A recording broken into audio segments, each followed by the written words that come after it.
Good evening, church.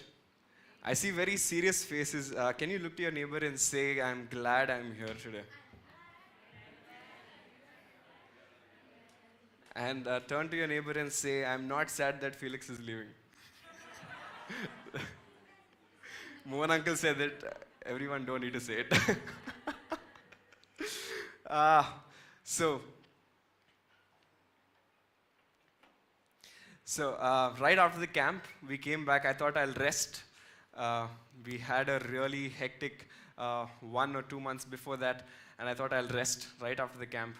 And I come back and see the roster. It's my sermon on the last week. And I wanted to enjoy my last week. I really wanted to enjoy, hang out with people, and really enjoy on my last week. And which I couldn't, of course, because I prepared for my sermon. And I was wondering, why would Mohan uncle do this? Why would he give me a sermon on the last day or the last Sunday I have back home in Vizag? And then I see the scripture portion. It's Ephesians 2. If you don't know, we started the study on Ephesians. Last week, we started the study on Ephesians. If you remember, what book did we do it before Ephesians? On Hebrews, right? So we started Ephesians. So I said, okay, let me just start. So I opened Ephesians on my Life Application Bible, and I saw the setting of the Paul's letter to Ephesians.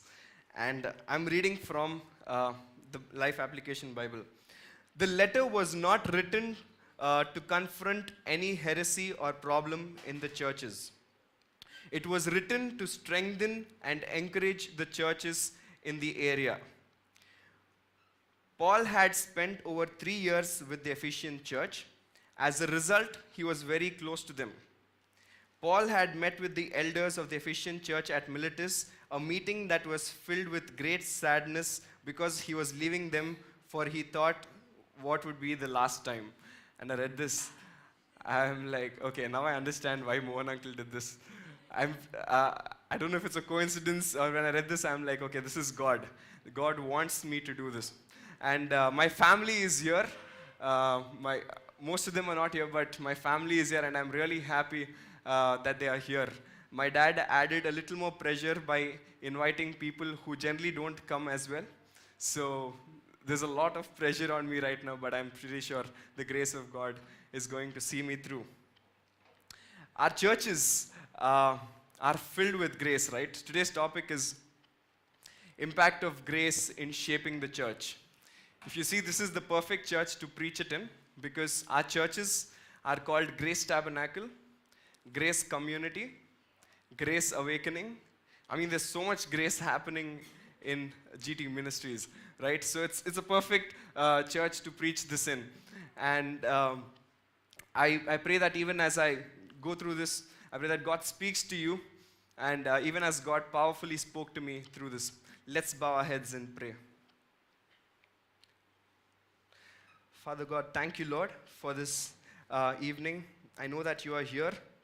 Father God, I ask you to take away any sense of pride in me, any sense of pressure in me. Even as I speak, Father God, I pray that, Holy Spirit, you will rest powerfully on each and every one seated here, and then you will speak to them at the point of need.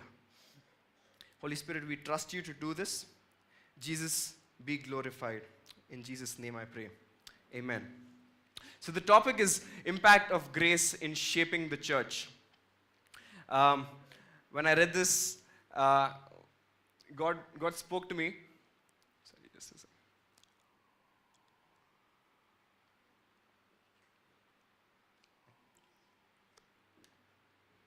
As a Christian growing up, I read and I heard a lot about grace. In fact, my Mamaya is here. His home is called the Grace Cottage. On his car is written Mere Grace. My uncle, who's my dad's brother, who will come in a while, on his car it's written Charis and Irene. Charis in Greek is grace. There's so much grace that I heard. In fact, I've worshipped in this church from my childhood, and it's Grace Tabernacle. But God revealed some amazing truths from Ephesians chapter 2, even I was preparing for this. And I'm really happy to bring this forward to you. We're going to see the impact of grace on three things: the foundation on which the church is laid. Can you turn to your neighbor and say the foundation?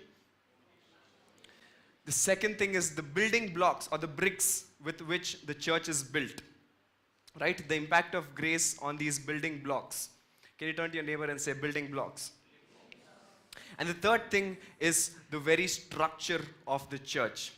Right? So for any building, there's this foundation. There you need the bricks, you need the building blocks, and then you need the structure to put it all together. And you'll be wondered to see how grace has an impact on all the three things. The first thing is the impact of grace on the foundation. Impact of grace on the foundation. Even as we focus on the first thing, I'd like you to take you through three scenes in the Bible. Three scenes in the Bible. Scene number one. You see, when Jesus asked Simon Peter, "Who do people say I am?" He says, some say you're a prophet, some say you're this, some say you're that. But Jesus is interested to know what Peter thinks of him. So he asks, "Who do you think I am?" Then he says, "You are Christ, the Son of the living God." And then he says, "And then I tell you, Peter, on this rock I will build my church, and the gates of Hades will never overcome it." On this rock. What is the rock there? It's not Peter, as it is wrongly notioned. Peter means a small rock, Petros. That's a small rock. But the actual word, the second word on this rock is Petra, which is a mountain, a rock used in a mountain. So it's a big rock on which a foundation is laid. The confession that you are Jesus, the Son of the living God, that's the foundation on which the church is laid. And that's the foundation Jesus says, "I will build my church on it." Can you turn to your neighbor and say, "I will build my church on it"? Right? So the scene one is when Peter confesses, he says, "You are the Son of the living God." And when Jesus says, "You are Peter, and I will build on this rock." The second scene we see is when Peter denies Jesus. Right? He follows Jesus in his trial. He's going and he's warming himself at the fire. Then the servant girl comes and says, "I saw you with him. Weren't you one of them?" And this guy says, "Woman, I do not know him." This is the same Peter who says, "You are Christ, the Son of the living God." And Christ said, "On that foundation I'll build my church." And here is Peter saying, "Women, I do not know him." Right there, Peter fell to temptation and he sinned. Then we see the third scene. This is in Acts 2. Right? This is the first sermon recorded by an apostle. Christ preached, and after that, Peter was the first sermon in Acts 2 to preach. And Peter preaches with great anointing, and then on that day, 3,000 people were added to the church. This is the same Peter who first said, "You are Christ, the Son of the living God," on which Jesus said, "I will build my church." The second scene, the same Peter says, "Woman, I do not know him." And he has sinned and fallen. He is the same Peter whom Christ used to preach a wonderful sermon, a powerful sermon, adding 3,000 people to the church. What was it that gave that transformation effect in Peter from the second scene to the third scene? It was the grace of God. Right at the foundation on which the concept of church is laid, grace laid that. There's a powerful impact of grace laid in the foundation of the church. He denied 3 times, and then in Acts 2, 3,000 people were added. Isn't that grace? He denied 3 times, and then the rooster what's the word? Crowed, right? And then there are 3,000 people added to the church. Right at the foundation of on which church is laid, there is grace. Can you turn to your neighbor and say, right at the foundation, it was grace? Right? The foundation is done. After foundation, what do we need to build a church? We need the bricks.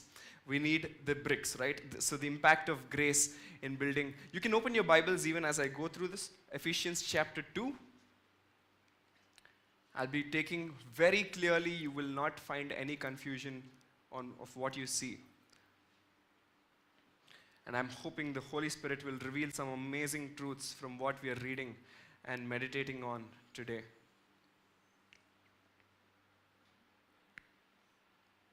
Impact of grace on the building blocks or the bricks. You don't need to turn with me. 1 Peter 2:5, it says, you also, like living stones, are being built into a spiritual house to be a holy priesthood, offering spiritual sacrifices acceptable to God through Christ Jesus.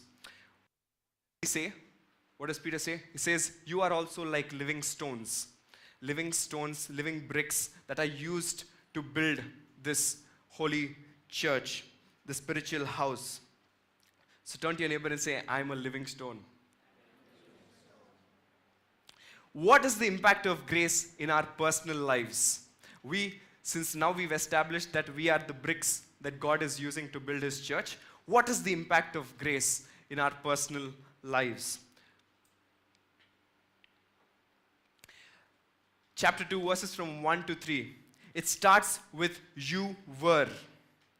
And you were dead in the trespasses and sins in which you once walked, following the course of this world, following the prince of the power of the air, the spirit that is now in work in the sons of disobedience, among whom we all once lived in the passions of our flesh, carrying out our desires of the body and the mind, and were nature children of wrath like the rest of mankind.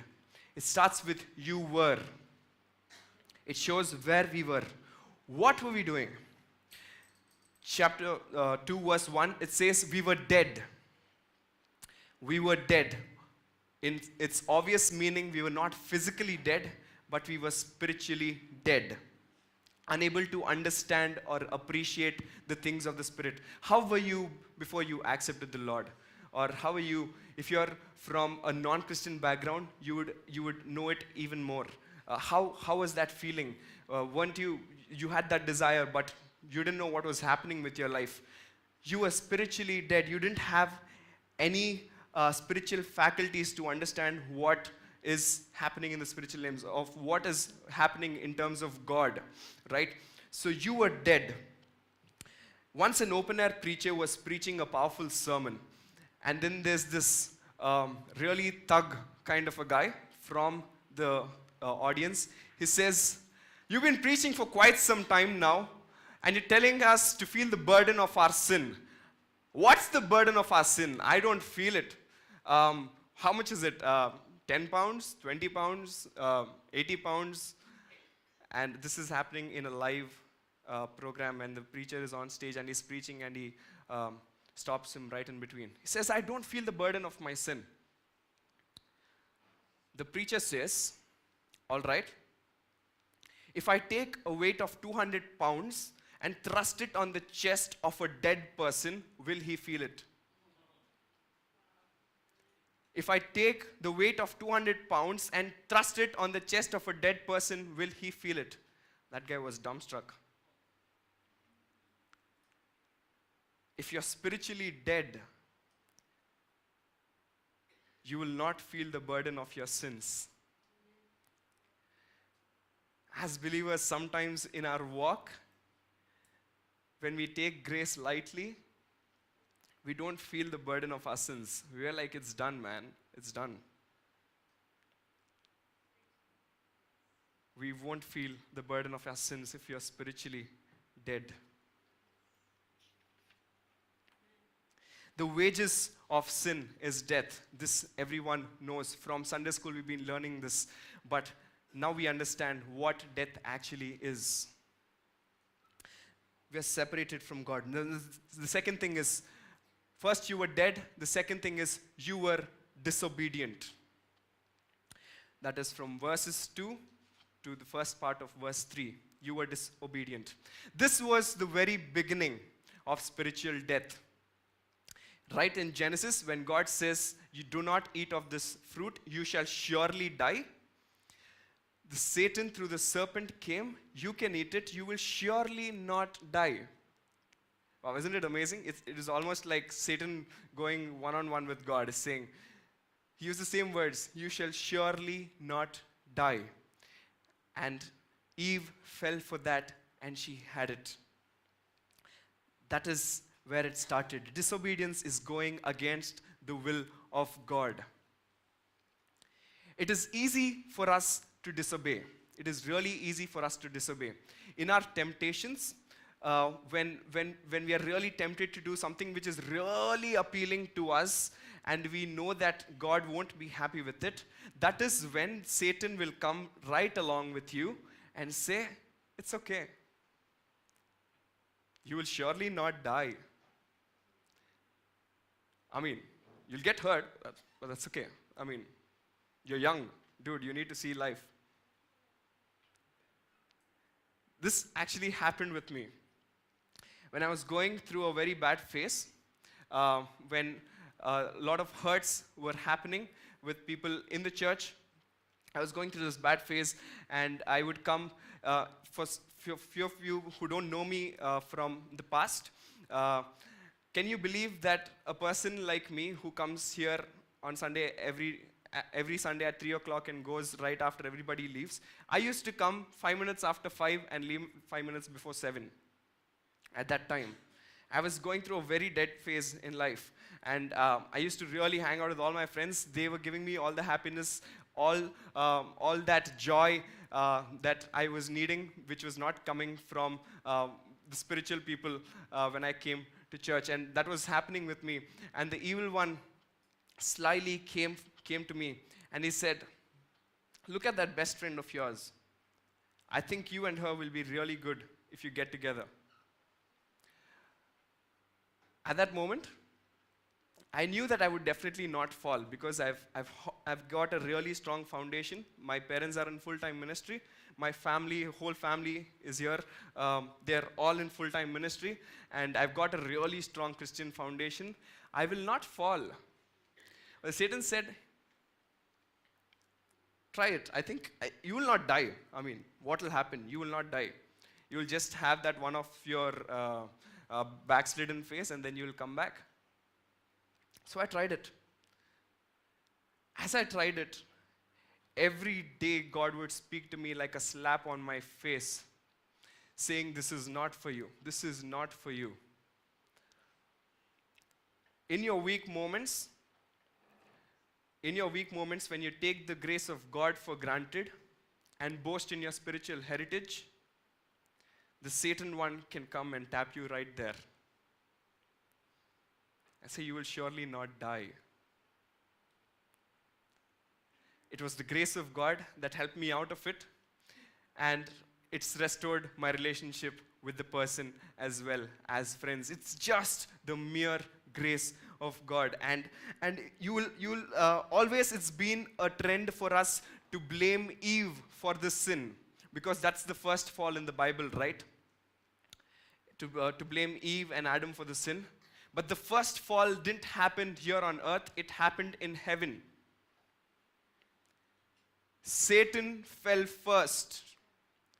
He is the source of all fall. He is the liar who comes and very craftily whispers in your ear when you closed your ears to the voice of God.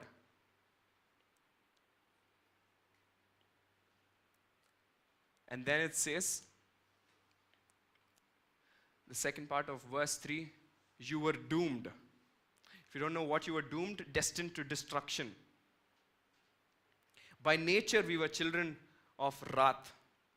By deed, we were children of disobedience. We were heading towards destruction. In essence, what we see around, the unbelievers that we see around, our non-Christian friends, they are not sick, they are dead. They're not sick, they are dead. And when we see around us, that is actually the valley of dry bones. It is the valley of dry bones. Can God breathe His life into it?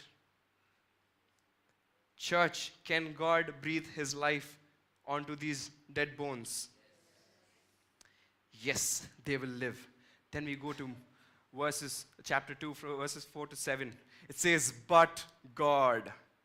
Isn't that hope? Can you turn to your neighbor and say, but God. I was, repeat after me, I was, but God. But God, being rich in mercy, because of the great love with which He loved us, even when we were dead in our trespasses, made us alive together with Christ. By grace you have been saved. Underline if you can. And raised us up with Him and seated us with Him in the heavenly places in Christ Jesus. Amen? So that in the coming ages He might show the immeasurable riches of His grace in kindness towards us in Christ Jesus. What did God do? Let's see it one by one. But God loved us. Firstly, loved us from verse 4. You know what? By nature, God is love.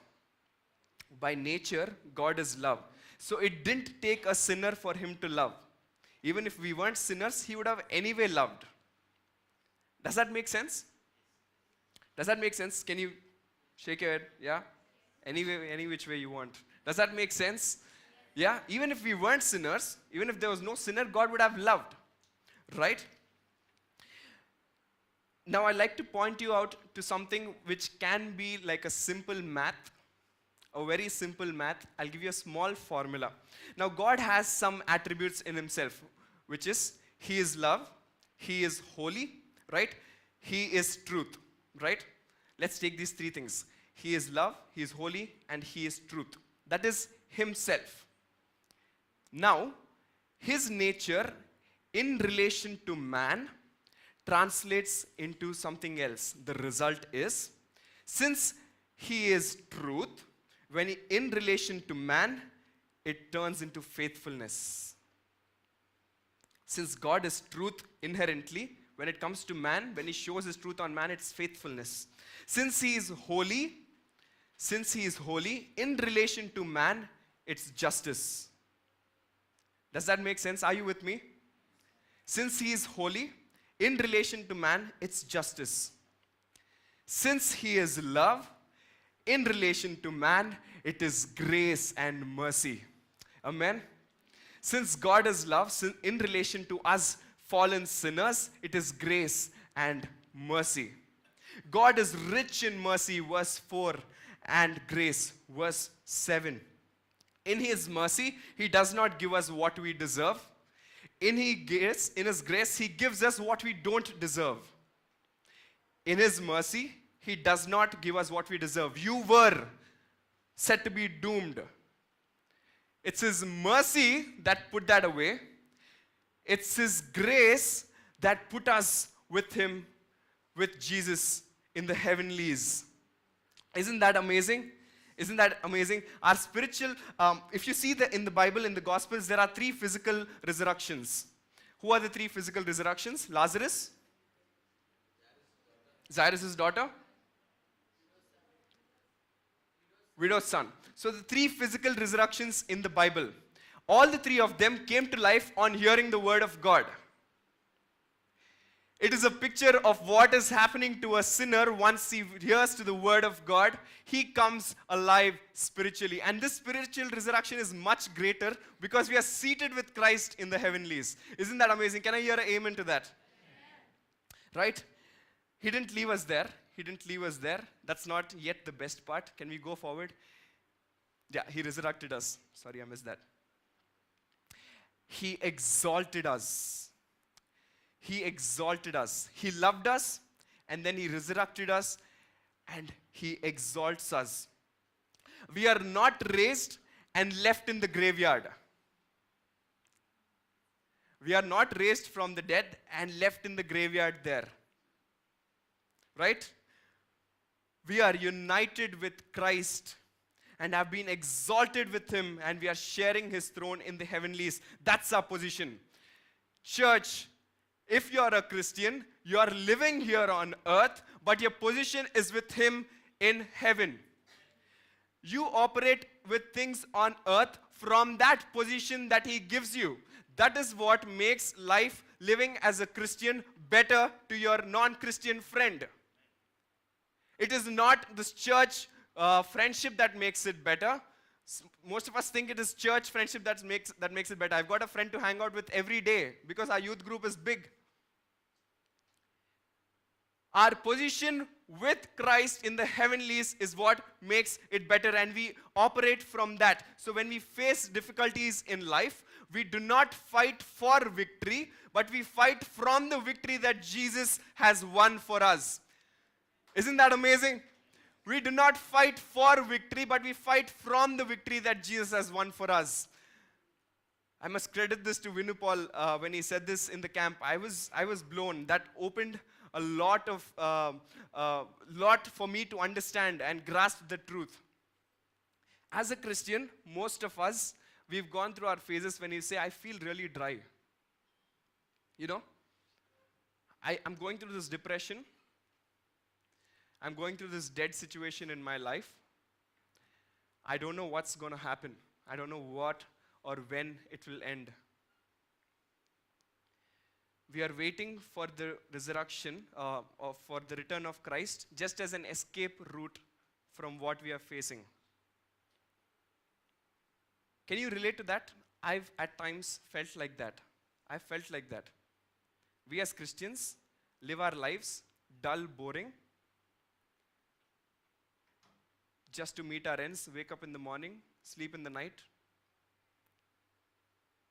Our hope, we think we are placing it only on the day when Jesus comes back.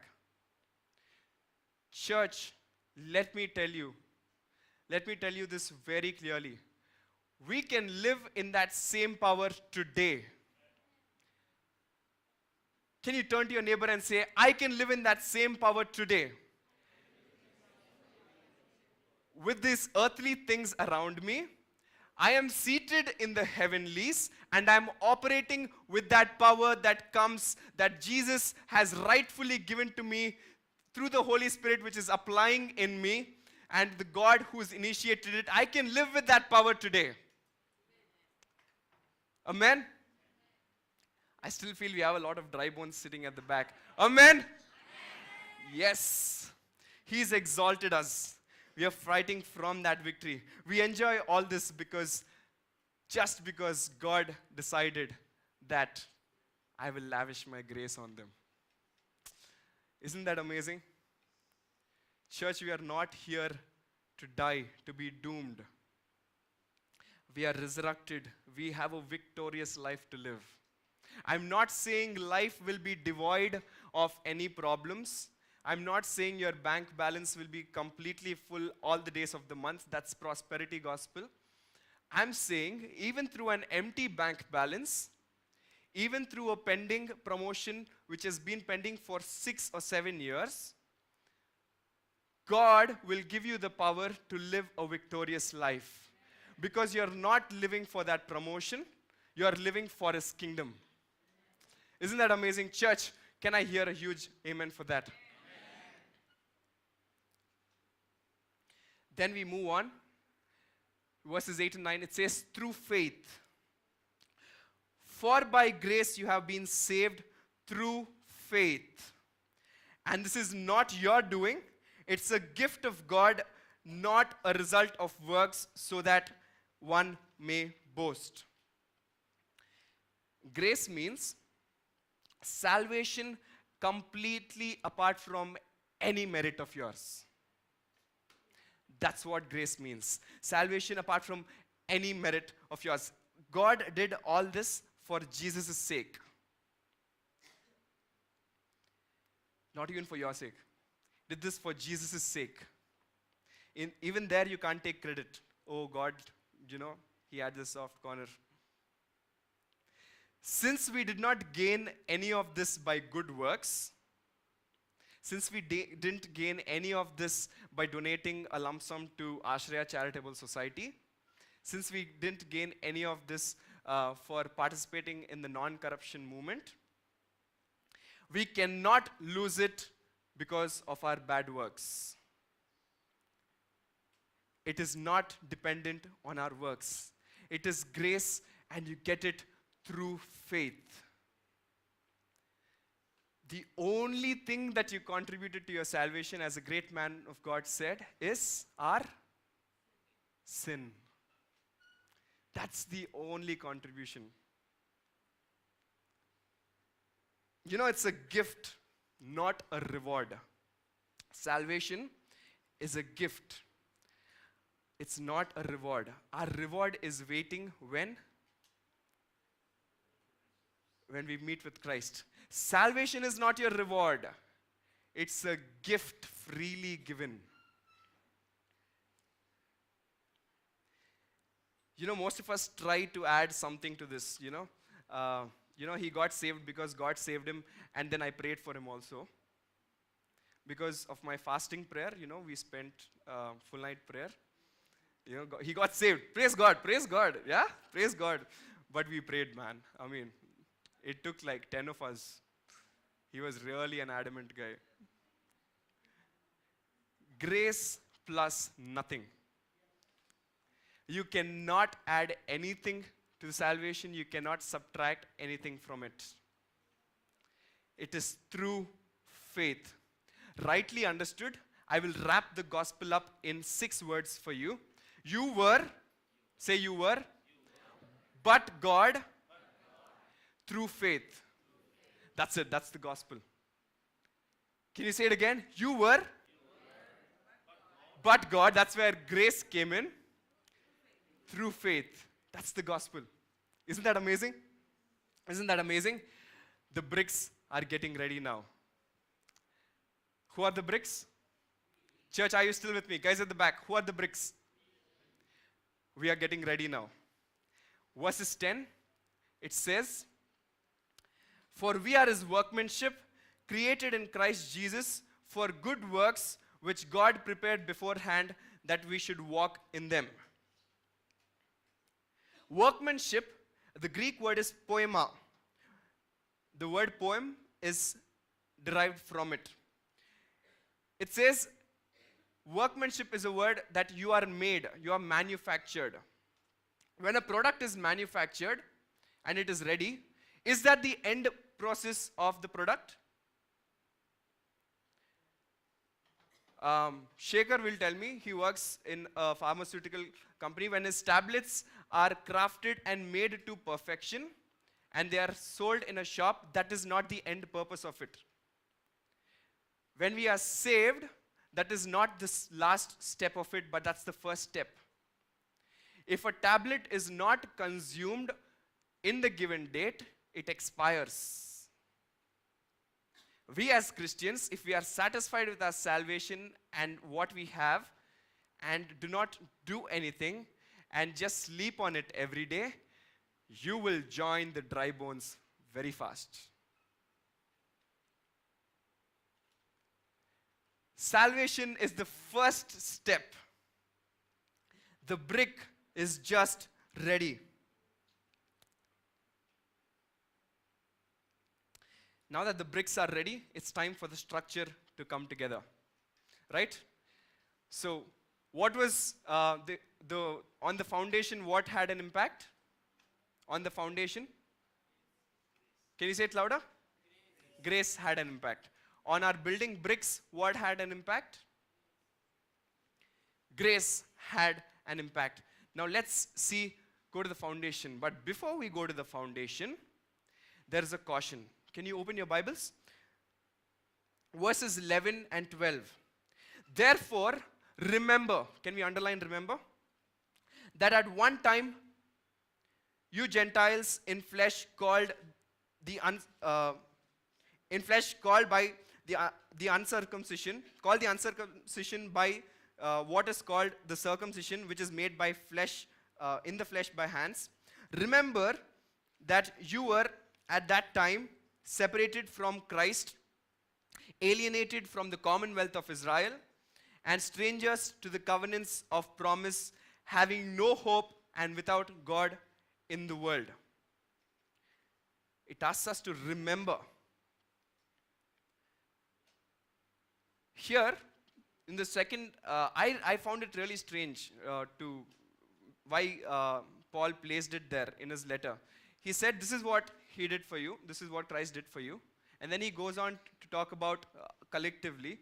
But in between, he's inserted this, remember, remember. Why should we remember?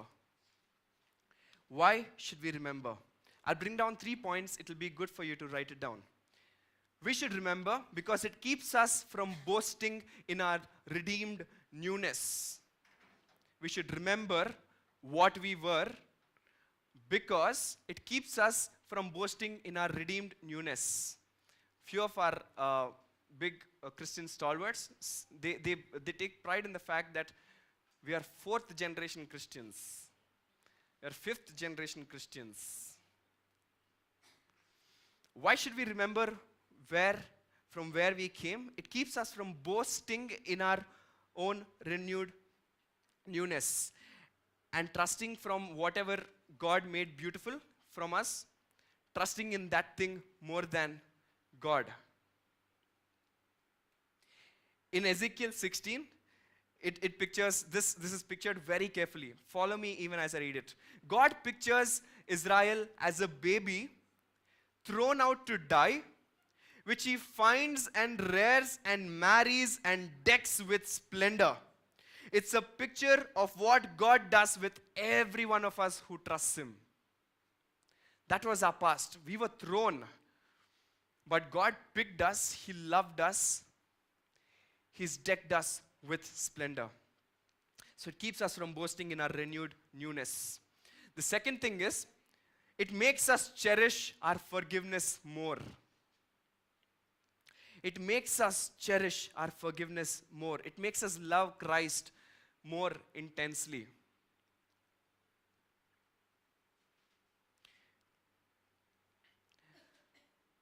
If on a poll you ask Christians what is the best thing in the world, catch them off guard, not in church, they will give you holy answers. What is the best thing in the world? How many of them would actually say, including me, I'm including myself, how many of us would actually say, salvation is the best thing that has happened to me, and that's the best thing in the world? That's because we forgot from where we've come. We need to remember. If you see when Jesus, he goes to Simon's place, and then this prostitute comes, and she's weeping and she is washing Jesus' feet, and Simon gets jealous there, right? Do we remember this? Yes. God lets her go ahead and do it. Why did she have so much gratitude that she wept and washed Jesus' feet? Because she was rescued from what we call in our ranks of sins, not which God sees, a bigger sin. She was a prostitute. Christ says, he who forgives little, who has got forgiven little, loves little. We need to remember our past because it makes us cherish our forgiveness more. The third point is, it helps us exalt the righteousness of God as the great ground of our salvation and hope. Two things go hand in hand. Our loathing of sinful self and the righteousness of God, which carefully comes along with us when we have fallen. It helps us exalt the righteousness of God as the great ground of our salvation. I'm afraid most of us sitting in the church today have forgotten. In fact, most of us have been Christians for so many years that we've grown up in Christian homes. We don't know where we've come from. Parents, would I request you to share the heritage of how the first person in your family came to Christ? If you remember. My dad would tell me the story of our great-grandfather, Paki Appal Narsimham. He told me his story. We come from a Hindu family. And when my great-grandfather accepted the Lord, his dad said, okay, you can follow him, but I'm not giving you any of our heritage, any of our wealth. You can walk away. From what I hear, I don't know, that we were not a very bad-to-do family. We were pretty well off. My great-grandfather took this decision and said, yes, we will walk out. Why? Why? Because of the riches in stored for him. Families, remember where you came. You know, this is the reason why, because we forgot when we come to worship here, we are very fake in our worship, right? We like the song and then we're singing. We sing, so, for example, today's song, Your Grace is Enough. So remember your people. Lord, from where you wrestle with the sinner's heart. We were the sinners at one point, and God came in to our lives. Once we remember, we can worship God all the more. Why do most of us feel shy to worship God freely? Why? Because we're doing it as a chore. That's what happens in GT. You know, we come here, a few people in the front raise their hands in worship. We at the back just see the lyrics and just sing along if you know the song.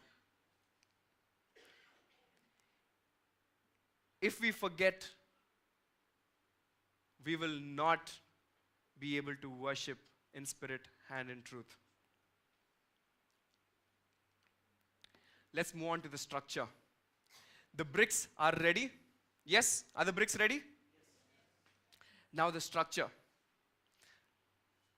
Impact of grace on the structure.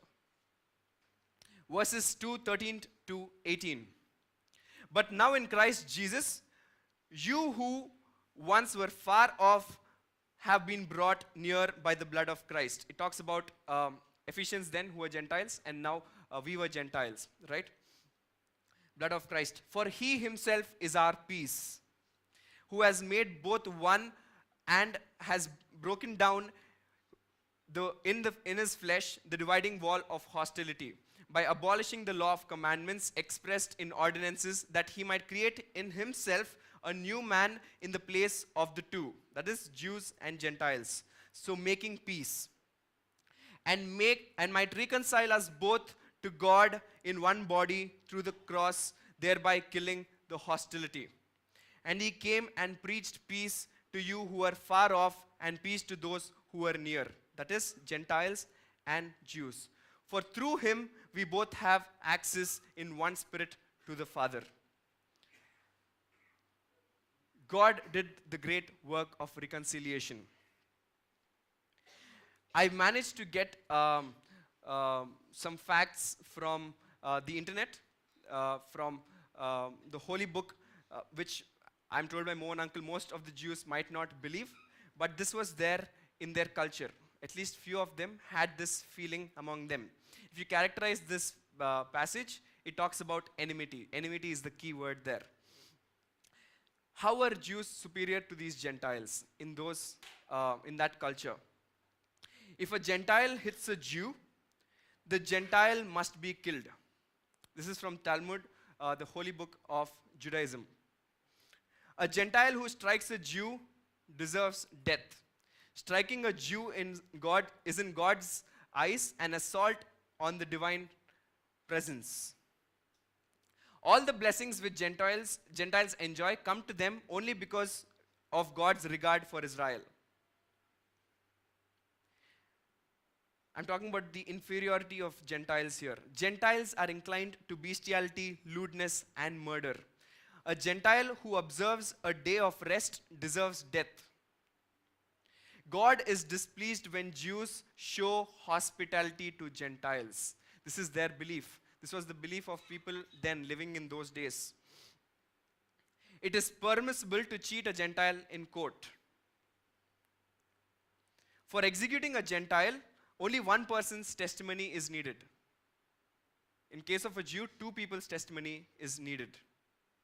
The property of Gentiles is like the desert. Whichever among the Jews come and take it first, it's theirs. A Gentile must pay wages to the Jew, but a Jew does not have to pay wages to a Gentile. I mean, nothing in the present day is as disturbing as that. We had a lot of racism and all of that. Abraham Lincoln won it, and we still have the caste system. But thinking about all of this, in that culture, in that environment, it is really difficult to imagine reconciliation, to bring them all under one body. But Christ's blood, it bled into that culture and that setting. The barrier between the Jew and Gentile is now broken. It happened on the cross when the veil torn from top to bottom. Why top to bottom? Because God initiated it. Top to bottom, it tore, and Gentile and Jew could come together through the blood of Jesus. Individually, we were all saved, but for a church to come together, this was needed, reconciliation. Jesus fulfilled the demands of the law in his righteous life. He fulfilled the demands of the law in his righteous life, and he bore the curse of the law in his sacrificial death. And that's how through his blood we can become one. What are the things that are dividing our churches today? In Indian churches, caste is a very big thing. I remember one of our church's young person who is now ready to get married. When he got a call, his parents are still non-believing Christians, non-believing people. They don't believe in Christ. They are still from Hinduism. And they got a call from a family which was approaching to marry them, a Christian family. In the course of the conversation, they asked, which caste do you all belong? So, according to what his parents, who are non-Christians, know, that in Christianity, caste and all that is not there.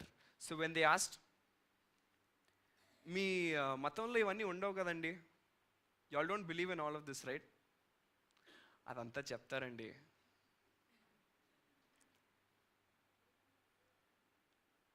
What is dividing our cultures today? What is dividing our churches today? You know, it is really difficult. It is really difficult. There are a number of peace treaties which are being signed between countries today just to bring them together. Number of peace treaties, but to very little effect. They can stop a war. They can stop a war. But the blood of Jesus can make them one family. Your peace treaties can stop a war, but the blood of Jesus can reconcile you and get you into one family. What are the things in us that we are still sticking to from our old self, from the you were? In Christ, the church is a new creation. The old has to die. The old has to die. He is our peace. Jesus is our peace. He made peace in the 15th verse, and then he preached peace in the 17th verse. The only peace mission which is still running from the time which is initiated and is achieving success is the peace mission that Jesus initiated on the cross. Isn't that amazing? Isn't that amazing? He could have come as a judge judged all of you, all of us, put us to death and gone. But in His grace, He came with the message of peace. In His grace, He came with the message of peace. And then unification. He reconciled us. Now He's bringing us together. Verses 19. So then you are no longer strangers and aliens, but you are fellow citizens with the saints and members of the household of God, built on the foundation of the apostles and prophets, Christ Jesus Himself being the cornerstone, in whom the whole structure being joined together grows into a holy temple in the Lord. In Him you are being built together into a dwelling place for God by the Spirit. To imagine cultures so different being reconciled and putting in one family. This is what God does. What do He do?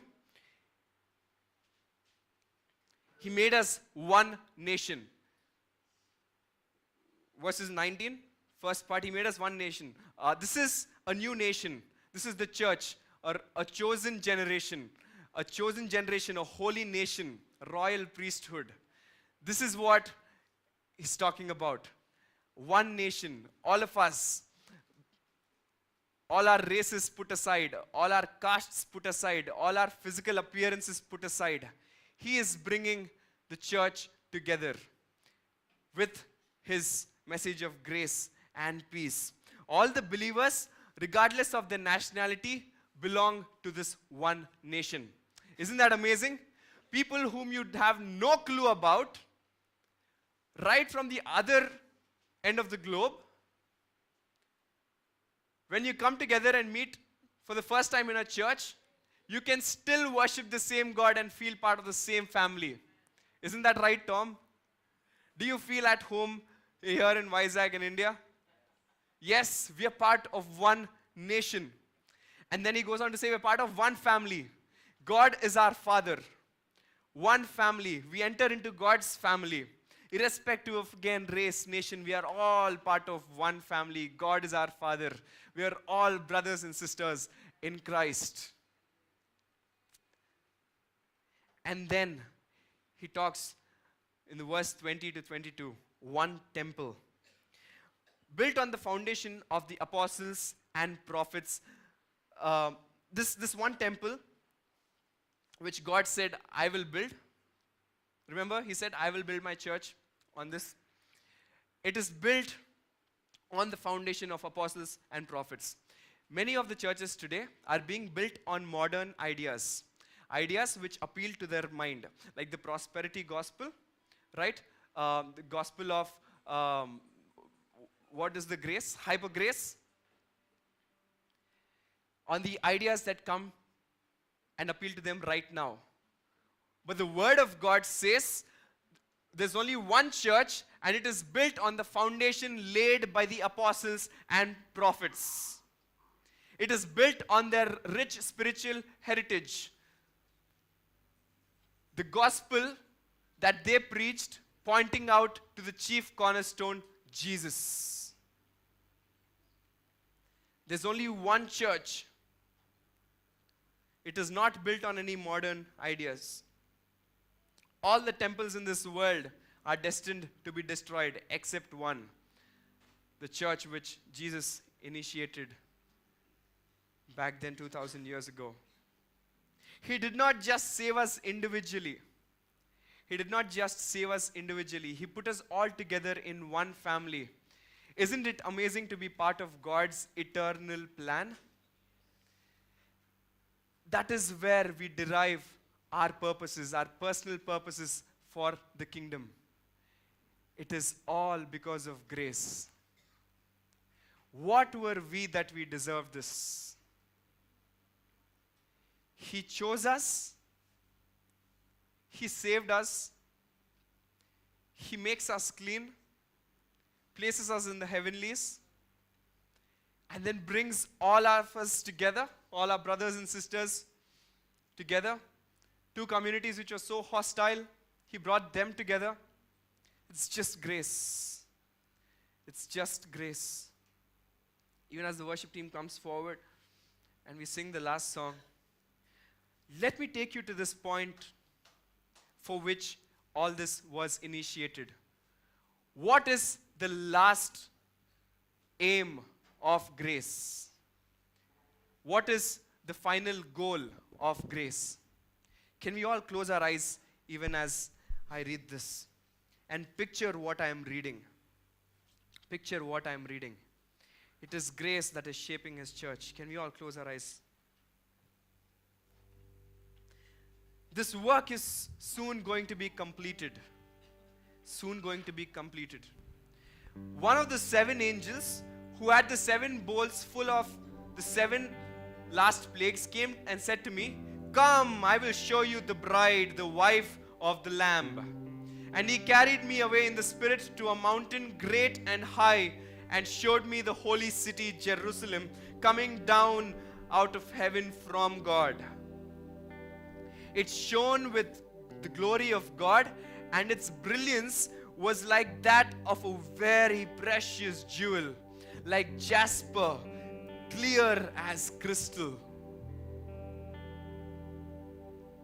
I did not see a temple in the city, because the Lord God Almighty and the Lamb are its temple.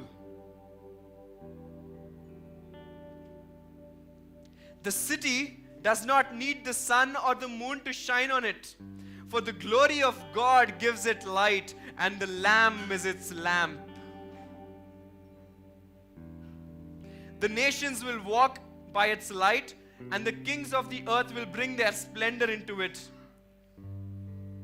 On no day will its gates be ever shut, for there will be no night there.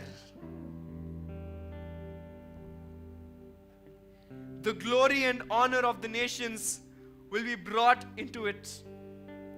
Nothing impure will ever enter it, nor will anyone who does what is shameful or deceitful, but only those whose names are written in the Lamb's book of life. Is your name written in this book? Your name goes on that book not by your works. It is through faith by grace. If you're sitting here today and saying, "Lord, I don't want to be destined to be doomed. I don't know what's happening with my life. I do not feel the burden of sin in my life. Lord, would you do something? Would you do something? Lord, whatever I saw of the first part of the passage where it said you were, I can relate myself to it. This evening, even if you are saved and you're going through a dry patch in life and saying, "God, I do not feel anything. I do not feel the burden of my sin. Won't you bring me back to life?"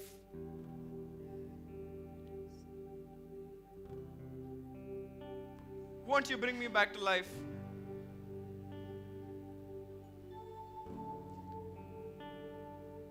Keep your eyes closed even as you sing this song. Ask God, "Lord, in your grace, come touch me this evening." God, I've been saved, and now I boast. I forgot from where I came. Is that you this evening? I lost the joy of salvation, the joy that I had on the first day when I was saved. I lost it. I do not enjoy this walk anymore.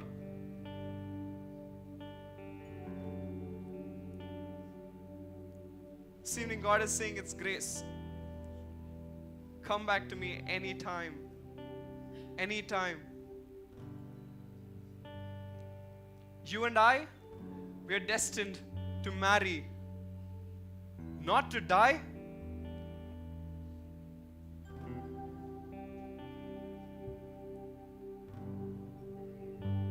You're my bride.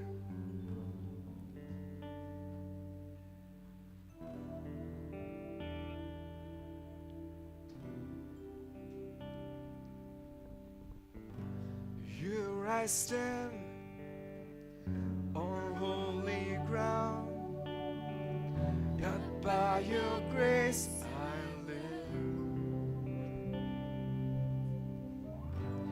Even in my darkest sin, Lord, here I stand, Lord. I know that you forgive. I'm dying in my sin. I'm trying to get out of it.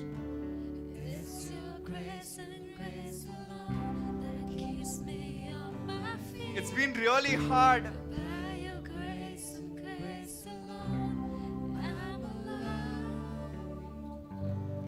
All I have been, all I will be, all I am is covered By your grace, My child, it's my grace. love and kindness, I'm covering you with this love. lavished on me. With this love. I'm completely covered by your grace alone. I'm preparing you for something greater.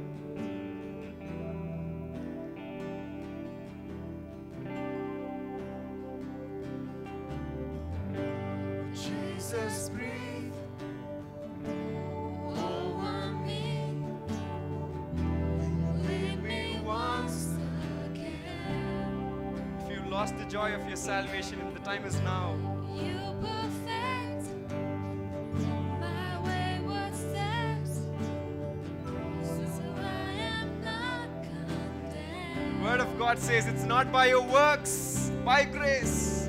It's your grace and grace alone that keeps me on my feet. By your grace and grace alone, I'm alive. All I have, Can we raise our feet and worship this Lord? all I will be, And say, Lord, it's your all grace. I am is covered by your grace alone. Loving kindness, lavished on me. I'm completely covered by your grace alone. All I have been, All I will be, Lord, here I am. all I am is covered by your grace alone. Loving kindness, lavished on me. I'm completely covered by your grace alone. Even as we sing this bridge right now, I believe there are a lot of us who are being condemned in our hearts. The evil one is saying, you're too far. You're too far now. I mean, it's not worth it to go back. You might as well just die.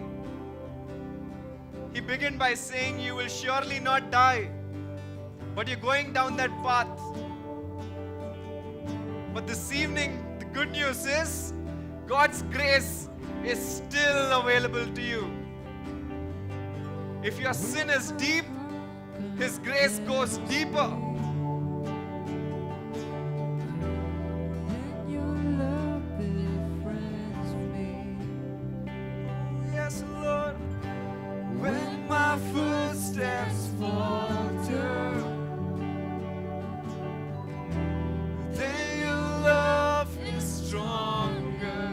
Oh, when my heart condemns me, when my heart, Condemns me, His love is ready to befriend you this evening. and your love befriends me. When my footsteps falter, then your love is strong. All I have been, all I have been, all I will be. Even your future is covered by His grace.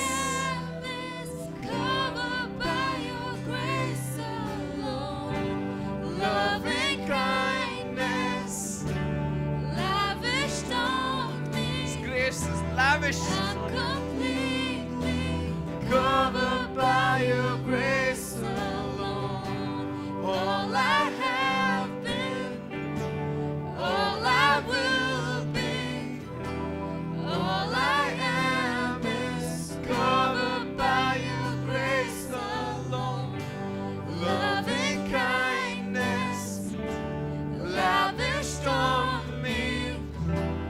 I'm completely covered by your grace.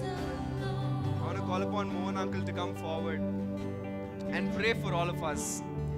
I believe that each and every one of us need His grace this evening. If you're at a point when you're saying, Lord, I don't need your grace, you might have to sit down and think. Take on Mohan uncle.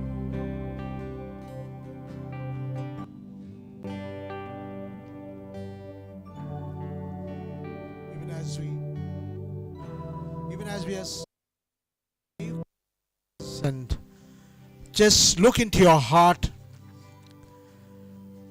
where you have fallen short of the grace of God and you want God's grace to minister to you again. The areas where you feel condemned, the places where your feet have faltered and you have slipped.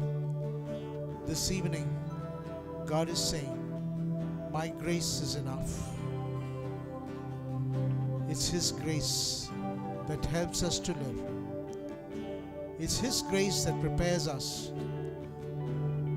to be the bride that He's coming for. It's His grace that helps us to face our tomorrows. So this evening, whatever God is saying to you, will you just say, Lord, I reach out for your grace. I ask you to lavish your grace. I ask you to help me to walk each day, each step in grace. Can you just search your heart? And tonight, the Spirit of God is here. The Holy Spirit is walking in our midst and He wants to touch us. Maybe you have been feeling condemned. Maybe you have faltered. Maybe you feel unworthy tonight.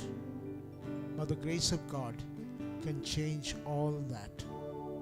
In this moment, at this time, will you respond to the grace of God? It's free. It's lavish. It will change everything.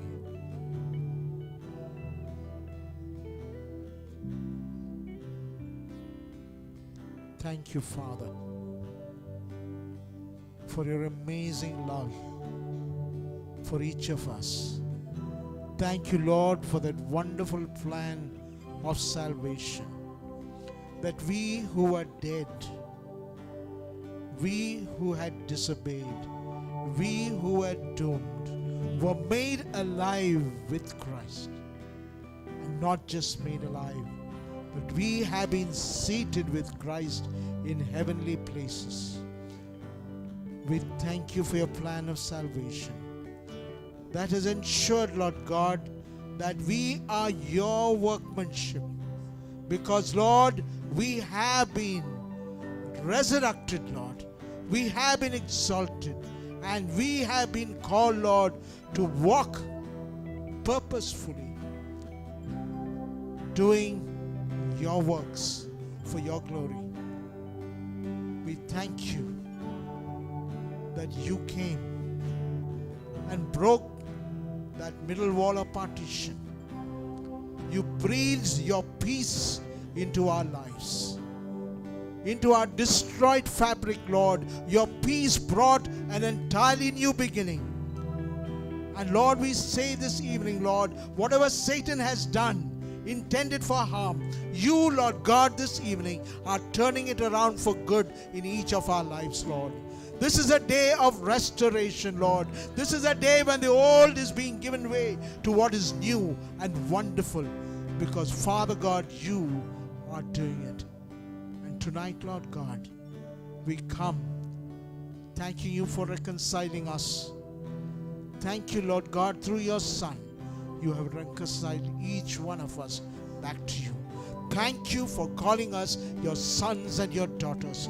Thank you, Lord God, we are one nation, one holy nation. Thank you, Lord God, we are one family, Lord God, and we are your holy temple. One temple where you reign and you rule. And Lord, we are being prepared to be your bride. Tonight, Lord, we look with faith, we look with hope, we look with certainty that this grace will bring us through to that wonderful day when you will come again for your bride. So Lord, we say hallelujah. Hallelujah, Lord. All glory to you.